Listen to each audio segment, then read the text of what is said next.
Hello friends, welcome to my channel. Friends, ನಾವಿವತ್ತು ನೀವು ನಿಮ್ಮ ಪಾಸ್ಟ್ ರಿಲೇಷನ್ಶಿಪ್ ಏನಾದರೂ ಇದ್ದರೆ ಆ ಪಾಸ್ಟ್ ರಿಲೇಷನ್ಶಿಪ್ಪಿಂದ ಯಾವ ಪಾಠನ ಕಲಿಬೇಕು, ನೀವು ಇಲ್ಲ ಕಲಿತು ಮುಂದೆ ಹೋಗಬೇಕು ಅನ್ನೋದನ್ನ ನೋಡೋಣ friends. So what your past relationship is trying to teach you ಅಂತ ನೋಡೋಣ.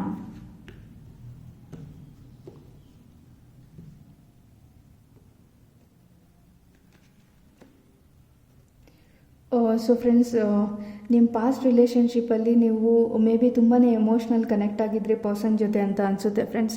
ನೀವು ಲಾಜಿಕಲ್ಗಿಂತ ಹೆಚ್ಚಾಗಿ ಎಮೋಷ್ನಲ್ ಆಗಿದ್ರಿ ರಿಲೇಷನ್ಶಿಪ್ಸಲ್ಲಿ ಅಂತ ಹೇಳುತ್ತೆ ಫ್ರೆಂಡ್ಸ್. ಸೊ ನಿಮ್ಮ ಪಾಸ್ಟ್ ರಿಲೇಷನ್ಶಿಪ್ಪಿಂದ ನೀವೇನು ಕಲಿಬೇಕಂದ್ರೆ, ನಿಮಗೆ ಕ್ಲಾರಿಟಿನ ಹೆಂಗೆ ತೊಗೊಂಬರ್ಬೇಕು ರಿಲೇಷನ್ಶಿಪ್ಪಲ್ಲಿ ಅನ್ನೋದನ್ನ ಕಲ್ತ್ಕೊಬೇಕು ಫ್ರೆಂಡ್ಸ್. ಸೊ ನೀವು ಎಮೋಷ್ನಲಿ ಅಷ್ಟೇ ಅಲ್ಲ, ಲಾಜಿಕಲಾಗಿ ಥಿಂಕ್ ಮಾಡೋದನ್ನು ಕಲಿಬೇಕಂತ ಹೇಳ್ತೀನಿ friends. So at the same time ನೀವು ನಿಮ್ಮ ರಿಲೇಷನ್ಶಿಪ್ಪಲ್ಲಿ ನಿಮಗೆ ಏನು ಬೇಕು ಅದ್ರ ಬಗ್ಗೆ ಆ್ಯಕ್ಷನ್ ತೊಗೊಳ್ಳೋದನ್ನ ಕಲಿಬೇಕು ಅಂತ ಹೇಳ್ತೀನಿ ಫ್ರೆಂಡ್ಸ್. ಮೇ ಬಿ ನಿಮ್ಮ ಪಾಸ್ಟ್ ರಿಲೇಷನ್ಶಿಪ್ಪಲ್ಲಿ ನಿಮ್ಮ ಫೀಲಿಂಗ್ಸ್ನ ನೀವು ಎಕ್ಸ್ಪ್ರೆಸ್ ಮಾಡೋದಕ್ಕೆ ಕಷ್ಟ ಆಗಿರ್ಬೋದು, ನೀವು ಎಕ್ಸ್ಪ್ರೆಸ್ ಮಾಡ್ತೀರಾ ಇದ್ದಿರ್ಬೋದು ಅಂತ ಹೇಳ್ತೀನಿ ಫ್ರೆಂಡ್ಸ್. ಸೊ ನೀವು ಆಪರ್ಚುನಿಟೀಸ್ನ ಬಂದಾಗ ಆ ಆಪರ್ಚುನಿಟೀಸ್ನ ಹೆಂಗೆ ಯೂಸ್ ಮಾಡ್ಕೊಬೇಕು ಅಂತ ನಿಮ್ಮ ಪಾಸ್ಟ್ ರಿಲೇಷನ್ಶಿಪ್ ಕಲಿಸ್ಕೊಡ್ತಿದೆ ಫ್ರೆಂಡ್ಸ್. ಮೇ ಬಿ ಪಾಸ್ಟಲ್ಲಿ ನಿಮ್ಮ ರಿಲೇಷನ್ಶಿಪ್ಪಲ್ಲಿ ನಿಮ್ಗೆ ಆಪರ್ಚುನಿಟೀಸ್ ಇರ್ಬೋದು, ಬಟ್ ನೀವೇ ಆ್ಯಕ್ಷನ್ ತೊಗೊಂಡಿರ ಇರ್ಬೋದು friends. And conflict and competition. So friends, ಯಾವುದಾದ್ರೂ ಪ್ರಾಬ್ಲಮ್ಸ್ ಬಂದರೆ ಆ ರಿಲೇಷನ್ಶಿಪ್ಪಲ್ಲಿ ಅದರಿಂದ ಹೇಗೆ ಅದನ್ನು ಆ ಮೂಮೆಂಟಿಗೆ ಹೇಗೆ ಸಾಲ್ವ್ ಮಾಡೋದು ಅನ್ನೋದ್ರ ಬಗ್ಗೆ ಯೋಚನೆ ಮಾಡಬೇಕು. ಎಮೋಷ್ನಲಿ ಹರ್ಟ್ ಫೀಲ್ ಮಾಡಬಾರ್ದು ಅನ್ನೋದನ್ನ ಅರ್ಥ ಮಾಡ್ಕೊಬೇಕಂತ ಹೇಳ್ತೀನಿ ಫ್ರೆಂಡ್ಸ್.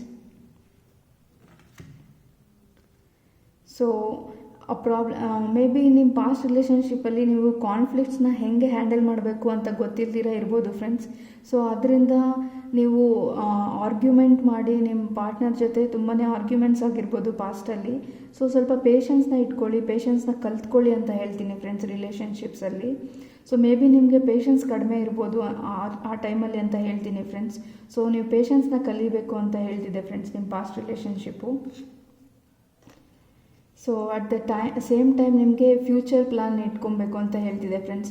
ಮೇ ಬಿ ನೀವು ರಿಲೇಷನ್ಶಿಪ್ಪಲ್ಲಿದ್ದಾಗ ಪಾಸ್ಟಲ್ಲಿ ಪ್ರೆಸೆಂಟ್ ಸಿಚುವೇಶನ್ನು ಆ ಟೈಮಿಗೆ ಏನಾಗಬೇಕು ಅದ್ರ ಬಗ್ಗೆ ಯೋಚನೆ ಮಾಡ್ತಿದ್ರಿ. ಈ ರಿಲೇಷನ್ಶಿಪ್ ಮುಂದೆ ಎಲ್ಲೋಗುತ್ತೆ, ಅದನ್ನ ಹೆಂಗೆ ಮ್ಯಾನೇಜ್ ಮಾಡಬೇಕು ಅಂತ ನಿಮಗೆ ಗೊತ್ತಿರಲಿಲ್ಲ.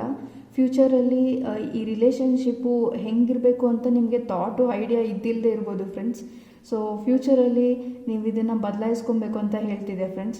ಸೊ ಓವರಾಲ್ ಹೇಳೋದಾದರೆ ಫ್ರೆಂಡ್ಸ್, ನಿಮಗೆ ಮೆಂಟಲ್ ಕ್ಲಾರಿಟಿ ತೊಗೊಳ್ಳಿ. ಎಮೋಷ್ನಲಾಗಿ ಯಾವಾಗಲೂ ಯೋಚನೆ ಮಾಡೋಕ್ಕೆ ಹೋಗಬೇಡಿ.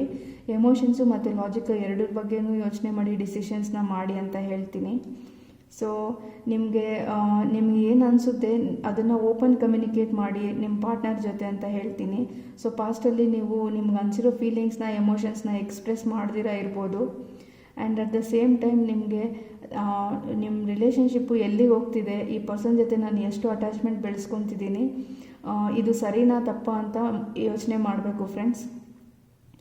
ಅದನ್ನು ಬಿಟ್ಟರೆ ನಿಮ್ಮ ಕಾನ್ಫ್ಲಿಕ್ಟ್ಸು ಮತ್ತು ಪ್ರಾಬ್ಲಮ್ಸ್ ಏನಾದರೂ ಬಂದರೆ ಪೇಷನ್ಸಿಂದ ಹ್ಯಾಂಡಲ್ ಮಾಡೋದನ್ನ ಕಲಿಬೇಕು ಅಂತ ಹೇಳ್ತೀನಿ ಫ್ರೆಂಡ್ಸ್. ರಿಲೇಷನ್ಶಿಪ್ಪಲ್ಲಿ ಪೇಷನ್ಸು 2 ಸರಿ ಸೇಮ್ ಕಾರ್ಡ್ ಬಂದಿದೆ ಫ್ರೆಂಡ್ಸ್. ಸೊ ಹಾಗಾಗಿ ಪೇಷನ್ಸ್ನ ಕಲೀರಿ ಅಂತ, ಪೇಷನ್ಸ್ನ ಕಲಿಸಿದೆ ನಿಮ್ಮ ಪಾಸ್ಟ್ ರಿಲೇಷನ್ಶಿಪ್ಪು ಅಥವಾ ನೀವು ಕಲಿಬೇಕು ಅಂತ ಹೇಳ್ತೀನಿ ಫ್ರೆಂಡ್ಸ್.